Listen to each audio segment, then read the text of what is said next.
Hello, everybody. This is a video on Chapter 4, question number 31, doing the two sides of a transaction's journal entries. This transaction is between a buyer, company called Sydney Company, and the seller, which is Troy Corporation. The question says, on May 11th, Sydney Company accepts delivery of 40,000 of the merchandise it purchases for resale from Troy Corporation. With the merchandise is an invoice dated May 11th with terms of 3 of 10, N of 90, FOB shipping point. The goods cost Troy $30,000. When the goods are delivered, Sydney pays $345 to Express Shipping for delivery charges on the merchandise. On May 12th, Sydney returns $1,400 of goods to Troy, who receives them one day later and restores them to their inventory. The returned goods had cost Troy $800. On May 20th, Sydney mails a check to Troy Corporation for the amount owed. Troy receives it the following day.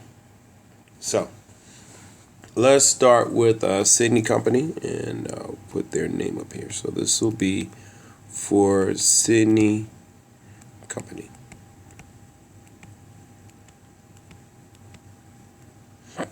Okay. So this transaction starts on May 11th. Also want to make sure you remember that Sydney Company is the buyer. Okay. So this transaction starts on May 11th. On May 11th, they accept delivery of $40,000 of merchandise. It purchases for resale from Troy Corporation. So they bought some merchandise. They're on the periodic system. So I'm going to do a T account for purchases. And they had 40,000 in purchases, and they had accounts payable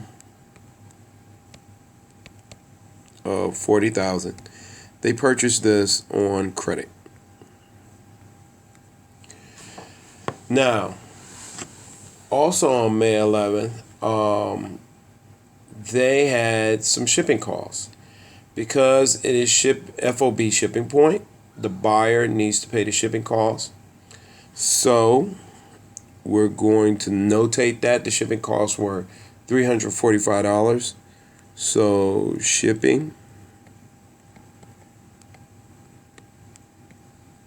we're going to debit that $345.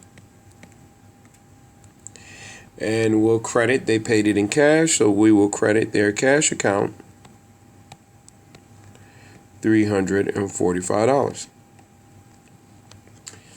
Now, the second thing we see is the very next day, May 12th, Sydney returned $1,400 worth of goods to Troy, who received the inventory the next day. So on the 12th, when they ship those goods back, we want to debit their accounts payable because they don't owe that $1,400 anymore.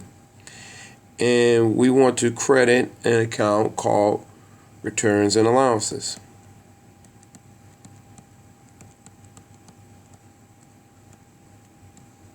And so, all right.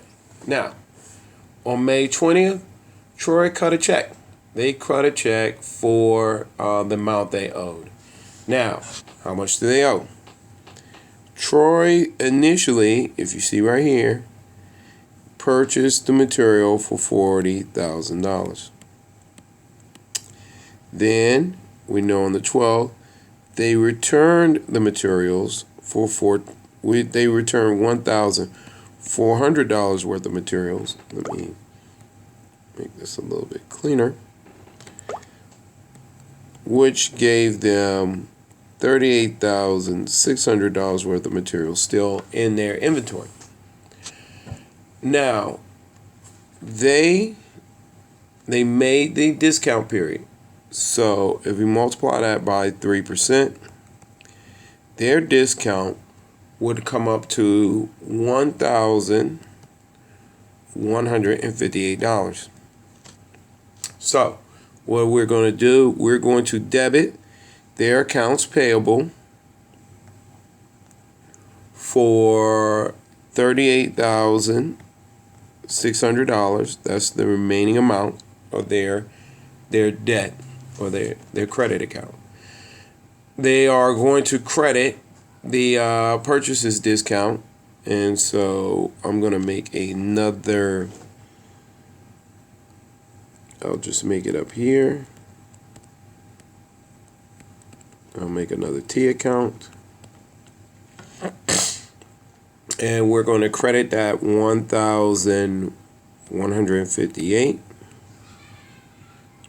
And last but not least, we're going to credit the cash, $37,442. And there. So this is the buyer's side of the transaction. Now, if we go back to the prior side and we see we made a transaction for it here. So that means the seller side of the transaction. So the seller is a company called Troy Corporation.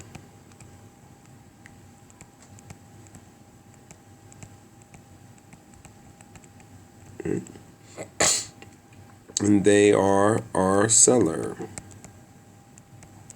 So, okay, it's like we stated before. They sold the merchandise on May 11th to our other corporation, Sydney Company. So on May 11th, they are going to debit their accounts receivable because they sold it on credit for the $40,000. And they're going to credit their sales account.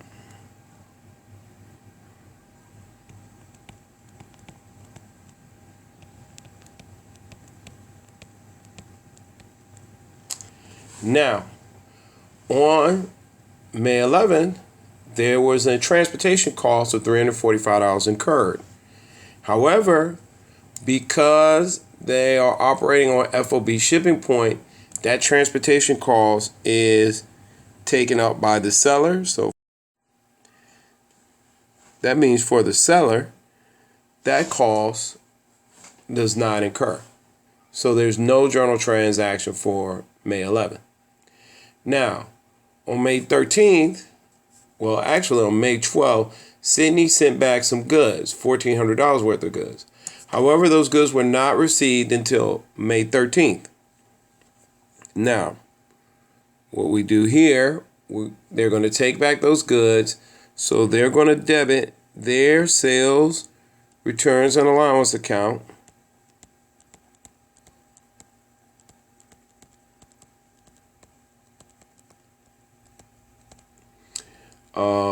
For the $1,400. And they are going to credit their accounts receivable account to reduce that account for the client. Now, on May 13th, we also would have put in a transaction for the inventory if we were on perpetual system, but we're not. We're in the periodic system. And due to the fact we're on the periodic system, we only adjust the revenue. So there's no inventory transaction here. So the last transaction is they were paid. They were paid for the remainder of what they owe, what they were owed. So we're going to debit the cash account. Now, if you look up here, this accounts receivable account, let's do that first. We're going to credit it $38,600 because that's what's remaining from that initial $40,000 bill. However, are we going to collect $38,600 in cash?